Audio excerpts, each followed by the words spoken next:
Seja bem-vindo e bem-vindo a este canal do YouTube. Eu sou Pedro Rosa, médico psiquiatra. Aqui eu falo sobre psicopatologia, sobre mudanças na psicopatologia. Eu tenho vários vídeos aqui para o canal sobre TDAH e eu descobri aqui que eu não tenho nenhum sobre o tratamento farmacológico. É mais especificamente sobre os psicoestimulantes, né? Aí o metilfenidato e a dexanfetamina, né? Seja ele na sua forma como o Adderall, que tem nos Estados Unidos, ou a lisdexanfetamina, que aqui no Brasil temos Venvance e outras formulações como o Liberdio, né?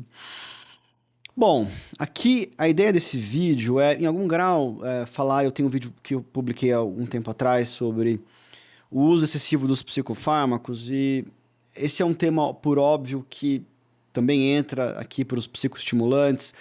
Eu gravei um vídeo sobre não gosto desse termo, mas canetas emagrecedoras, né? E acho que a primeira coisa que a gente vai ter que colocar é que não há ferramenta na história da humanidade que não tenha sido utilizada de maneira incorreta, de maneira excessiva, de maneira inapropriada, de maneira que não cause prejuízo, né? Então, todas as ferramentas que você pode imaginar foram usadas para essa finalidade. Não é porque tem gente que tira racha que carro tem que ser proibido, né? Tem que ter regras contra isso. A gente tem que pensar em soluções para essa dificuldade, né? Por isso que existe limite de velocidade, por isso que racha é crime, né? É, os psicoestimulantes são exemplos disso, né? E eu acho que dentre os psicofármacos, porque eu escolhi, acho que esse tema para psicoestimulantes, porque olha, eu já falei aqui de Rivotril, eu já falei de droga Z, eu tô para falar, olha, eu falo mal de remédio também, mas eu acho que os psicoestimulantes, eles foram a classe de psicofármacos que talvez tenha recebido, antes de esse tema ser moda, mais hate, né? E esse hate, assim, com a quantidade de fake news que é monumental, né? Ah, por óbvio, fake news não é uma coisa que só acontece depois que alguém inventou o termo fake news, né? Ou seja, tem um negócio aqui da gente entender que algo não deve ser imune a críticas. Então, quando eu critico a crítica, eu não estou dizendo que os psicofármacos e, sobretudo, os psicoestimulantes não devem ser alvo de críticas. Vamos fazer as críticas que são apropriadas. Eu falei muito disso no vídeo sobre o que está acontecendo com os psicofármacos. Só que essa crítica, ela tem que ser uma crítica que tenha bom senso e que seja coerente com a realidade. Ela seja coerente com os dados da realidade, né? Então, é claro que esse tema desperta emoções. Existem pessoas que passaram por efeitos colaterais de psicofármacos que entendem que aquele remédio ele é um veneno, né? E a gente tem que tomar um cuidado, porque o fato de alguém se dar muito mal com uma substância não significa que aquilo seja um veneno. Isso é meio óbvio que se eu sou alérgico a frutos do mar, isso não significa que frutos do mar são ruins. Existe uma questão na minha relação com frutos do mar e que não é culpa de quem tem uma alergia a frutos do mar e tampouco é culpa do camarão. Existe um organismo que não se deu bem com uma molécula. E a gente vai entender que isso acontece, claro que isso acontece. Tem muita gente. Eu, pessoalmente, sou alérgico a gatos. Eu não tenho nada contra o animal, né? Mas eu sou alérgico a gatos. Se eu ficar no ambiente, se eu sentar onde um gato sentou, eu começo a me coçar e não consigo ficar no ambiente, né? Então, a gente vai ter que entender aqui e que existem muitas emoções envolvidas e que além esse tópico de ter uma questão com a droga em si, também tem uma questão absolutamente compreensível de crítica aos profissionais de saúde que usam o remédio de maneira equivocada, que prescrevem doses excessivas, que prescrevem um número de fármacos excessivo, que exageram nisso. Isso é uma coisa muito importante para os psicoestimulantes, principalmente para o Venvance, para a lisdexanfetamina. Porque desde que essa droga foi popularizada, eu entendo que ela foi popularizada quando o FDA aprovou essa medicação por contenção de compulsão alimentar, que aí ela começou a ser muito utilizada por endocrinologistas e nutrólogos. Eu pessoalmente vi muitos nutrólogos iniciando a droga em doses excessivas, 50, 70 miligramas. Paradoxalmente, foi quando saiu uma formulação em gotas que o pessoal começou a perceber, eu acho que o paciente não precisa de tudo isso. Eu acho que 5 gotas, 10 miligramas resolve muitas situações. Então, os pacientes são, com toda a razão do mundo, muito críticos aos profissionais que, sabe, se você vai usar uma ferramenta, você tem que ter treinamento para usar a ferramenta. Você tem que saber o que você está fazendo, como usa, qual é a dose, efeitos colaterais, quando é que você sabe que você tem que aumentar a dose, quando é que você sabe que você tem que diminuir a dose, quando é que você sabe que você tem que manter a dose, quando é que você sabe que você tem que suspender o remédio, quais são as contraindicações. Contraindicações absolutas, contraindicações relativas. Isso é o beabá da medicina. Quando você vai aprender uma fármaco na faculdade, é isso. Qual é a classe, como ele age, quanto que é a dose, quanto tempo ele dura no organismo, tudo isso tá, olha, tá aqui. Então, os profissionais têm que ter treinamento e eles não têm muitas vezes treinamento. Agora, isso para dizer que os psicoestimulantes são drogas que a gente deveria descrevê-las como perigosas e que destroem a vida das pessoas, eu acho que isso é uma descrição muito superlativa, hiperbólica e, infelizmente, mentirosa. Tá? E os estimulantes, o psicoestimulante eu acho que foram um grande alvo disso, porque o seu uso, ele ficou por muitas décadas predominantemente entre crianças, né? E a gente tem que ter cautela adicional com as crianças, né? Sem dúvida nenhuma, isso é necessário. E o fato dele ter predominantemente utilizado em crianças, por quê? Porque o TDAH era um diagnóstico predominantemente na infância, tá? Hoje é um diagnóstico que também é feito entre adultos, ainda que os sintomas tenham que estar presentes de alguma forma na infância. Mas note que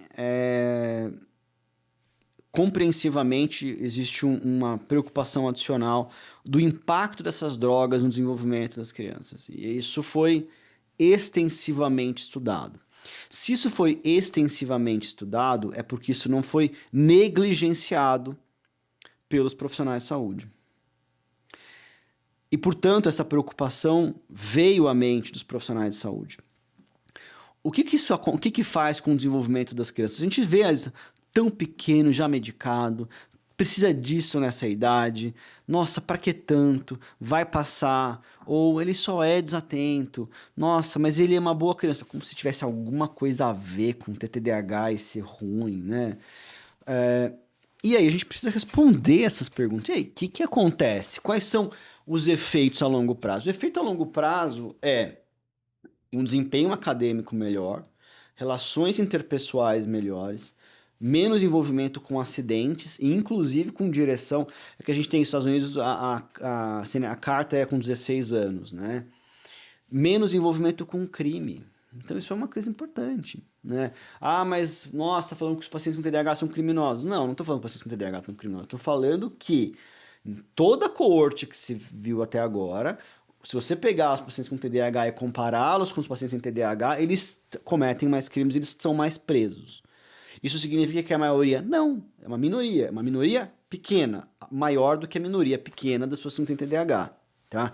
Então, vamos analisar a realidade, vamos analisar as coisas com bom senso, tá?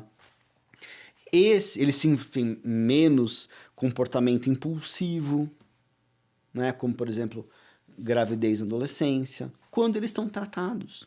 Por quê? Porque o TDAH está relacionado a dificuldade de completar a escolarização, menor desempenho acadêmico, está associado a conflitos interpessoais e todos esses desfechos.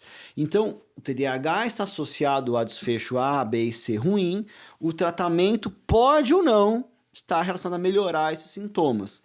Se ele está relacionado a, e eu vou colocar essa literatura para vocês, significa que o tratamento funciona bastante. Ele não funciona pouco, ele funciona pra caramba.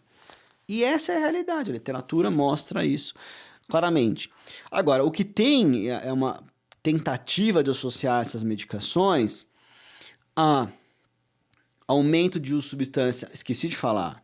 Um dos desfechos é menor uso de substância, desenvolvimento menor de transtorno de uso de substância, porque fica, esses remédios causam dependente, essa pessoa vai ficar dependente, isso vai ser uma porta de entrada para outras drogas. Essa é uma possibilidade? Por quê? Porque existe abuso de estimulante. Sem dúvida nenhuma existe. Mas, entre os pacientes medicados com TDAH, medicados com estimulantes, esse essa incidência de transtorno de uso de substância, álcool, maconha, cocaína, etc., é maior ou menor? Entre os medicados é menor ao longo do tempo. Ou seja, é mais um desfecho positivo, mais uma boa consequência a longo prazo. Consequência ruim a curto prazo? Bom, tem um problema de crescimento entre algumas crianças, entre pacientes que têm transtorno bipolar ou história familiar, tem um risco de descompensação, né? E tem um risco de psicose. Esse risco, ele existe, ele é pequeno, né? Ele tem pacientes específicos que tende a acontecer. Na minha experiência clínica, isso aconteceu com doses excessivas em pacientes bipolares ou pacientes que têm transtorno de uso de substância. Então, também a gente vê muitas vezes pacientes com transtorno de uso de substância e TDAH que vão ter muita dificuldade em parar de usar a substância enquanto não tratar o TDAH. Essa é a realidade clínica, tá? Então, o problema existe, ele é bem menor do que os benefícios. Esses são os desfechos graves, né? Porque pode ser que tenha crise de ansiedade. Não é que crise de ansiedade não é grave, mas é menos grave que esses outros que eu disse, né, gente? Pode acontecer? Pode acontecer insônia, pode acontecer irritabilidade, pode acontecer uma série de coisas, pode acontecer. E como eu disse, tem a possibilidade, tem um abuso, dependência? Tem, essa possibilidade existe. Eu tenho um paciente com dependência de invância, né? Isso acontece. Agora, quando você usa apropriadamente, porque também na minha experiência, esses pacientes em geral tiveram uma prescrição que alguém largou, o paciente ficou acompanhando ilegalmente ou ficou usando recreativamente, misturando com álcool, misturando com outras coisas em contextos recreativos. Olha, é uma ferramenta. Ela pode ser mal usada. Eu abri o vídeo com essa perspectiva, né? Ou seja, a gente tem aqui uma preocupação muito grande com o uso dessas medicações, e tudo isso que eu estou dizendo é amparado pela literatura. Eu não inventei isso, eu trouxe as coisas da literatura e estou comparando com a minha prática clínica, que é isso que a gente deve fazer, né? Então, ativamente, a gente tem que evitar aquelas tendências muito de descrições superficiais, sem nuance, patologicamente simples, simplificadas, sem que a gente olhe e fale, o fenômeno é complexo, o que tem na literatura sobre essa droga? É bom para esse jovem tomar o remédio ou não é bom? O que é melhor para ele? E a medicina tem essa propensão a olhar, acho que pela natureza dos remédios que os médicos prescrevem, de que eles têm efeitos colaterais. Aí quando algum paciente meu pergunta, o remédio tem efeito colateral? Eu falo, se funciona, tem efeito colateral. Todo fármaco tem efeito colateral. Nem que seja uma rara reação alérgica anafilática. Então, vocês podem morrer por tomar qualquer remédio, porque ele pode fechar a glote. Ah, mas isso é comum? Pô, claro que não, né? Claro que não é comum. Senão não tava um monte de tomando remédio. Agora, ativamente, o que a gente precisa é perceber que as nossas críticas têm consequências. Então, quando alguém vem e fala mal de uma droga, de um fármaco, gente, podia ser de estatina, podia ser de AS, podia ser de antibiótico, podia ser de tudo. Quando alguém vem e fala desproporcionalmente mal de um fármaco, de uma forma incoerente com as evidências, essa descrição, essa crítica também tem consequências. Então, eu sou, por princípio, aberto que as pessoas falem o que elas pensam, mesmo que elas sejam erradas. Porque elas podem ser criticadas, elas podem ter um contraponto, pode ter uma tréplica à réplica que a pessoa fez. Então, devemos usar psicoestimulantes em TDAH. Daí alguém, eu discordo, eu acho que esses remédios fazem muito mal, fazem muito pior do que bem, fazem muito mais mal, pior, sei lá, do que bem, não devem ser usados. Tem uma tréplica para esse sujeito, que essa é a tréplica. Esta é a tréplica. Reduzir o uso de uma droga também tem consequências. Agora, tem gente que usa remédio e não deveria? Eu dei vários exemplos aqui já. Vários exemplos. Agora, também tem um outro exemplo de quem não tem TDAH e está tomando. Estimulante não serve só para TDAH, tá? Serve para depressão, serve para outras questões de saúde, né?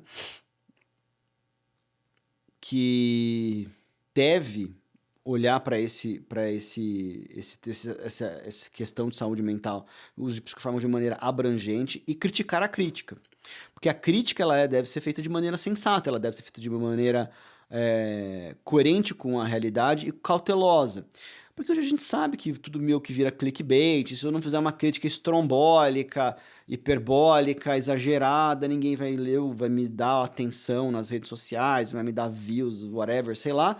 E que as pessoas vão fazer coisas, nossa, isso aqui é um absurdo, o absurdo disso. Olha, Não é, tá? Agora, eu me lembro bem de uma ocasião aqui em São Paulo, no estado de São Paulo, em que alguma secretaria, eu não me lembro se foi no município ou no estado, fez que estabeleceu exigências para a prescrição de psicofármaco que eram completamente inalcançáveis. Se eu não me engano, era a realização de uma avaliação neuropsicológica, que é muito útil, que não é um instrumento central para o diagnóstico do TDAH, o instrumento central do diagnóstico do TDAH é uma entrevista clínica, né, idealmente semi-estruturado. É útil, entretanto, né, eu trabalho com vários neuropsicólogos, mas existe um equívoco ao se achar que o diagnóstico de TDAH ele deve ser feito essencialmente, predominantemente por uma avaliação neuropsicológica, e isso é uma coisa inalcançável que necessariamente gera subdiagnóstico, necessariamente bloqueia o acesso ao tratamento, né? Então, o Estado, nessa medida, eu não lembro se foi o Estado de São Paulo, o município da cidade de São Paulo, mas o Estado, como entidade, fez isso, que é um ato, assim, não baseado em evidências, nefasto, que provavelmente reflete um preconceito estrutural ali da Secretaria de Saúde contra psicofármacos, né? E que, com uma justificativa tosca do uso excessivo, né? Eu não estou dizendo que o uso excessivo não existe, estou dizendo que a justificativa do uso excessivo para bloquear o acesso a quem precisa é tosca. Vamos evitar o uso excessivo bloqueando o acesso para quem precisa. Tosco, mal feito, mal planejado, se não coisa pior, se não até um ato de expressão ideológica em prejuízo à criança, que é um negócio nefasto, né? Tem outra palavra para descrever isso? Vil, nefasto, né? Ah, mas tem superdiagnóstico. Claro que tem, é claro que tem. Só que você pode ter uma classe de sétima série de uma escola em que ninguém está medicado, e aí você, caramba, é tanta criança, e a prevalência de TDAH por baixo é 4%, aqui tem 200, ninguém, pouco provável. Agora, pega uma outra classe, sétima série, 20%. Olha, é claro que a distribuição não é perfeita, mas 20% em uma classe é muito maior que 4, né? Nossa, várias vezes maior que 4. Nossa, 5 vezes maior que 4, né? 5 vezes. Não deve ser. Então, você pode ter um local com superdiagnóstico, um local com subdiagnóstico. Vamos mexer no superdiagnóstico confirmando o subdiagnóstico? Isso não faz sentido. Então, claro que tem problemas na prescrição, mas falando da classe em si, quando bem usada, é um instrumento muito valioso que melhora a vida das pessoas, que ajuda pra caramba na vida das pessoas e que a gente precisa usar de maneira sábia, tá? Então, esse aqui é um vídeo, né, uma sequência sobre o TDAH e também sobre uma sequência de psicofármacos, tá? E agora, não quer dizer que talvez o maior alvo, a gente com razão tem que ter uma preocupação com o uso de psicofármacos na infância. Eu vou gravar um outro vídeo sobre isso, sobre uma questão muito complicada sobre o superdiagnóstico do transtorno bipolar, tá? E que a gente precisa ter um baita de um cuidado aqui, tá bom? Muito obrigado pela audiência. Se você não deixou seu like, deixa aqui, segue e tal. E valeu, obrigado.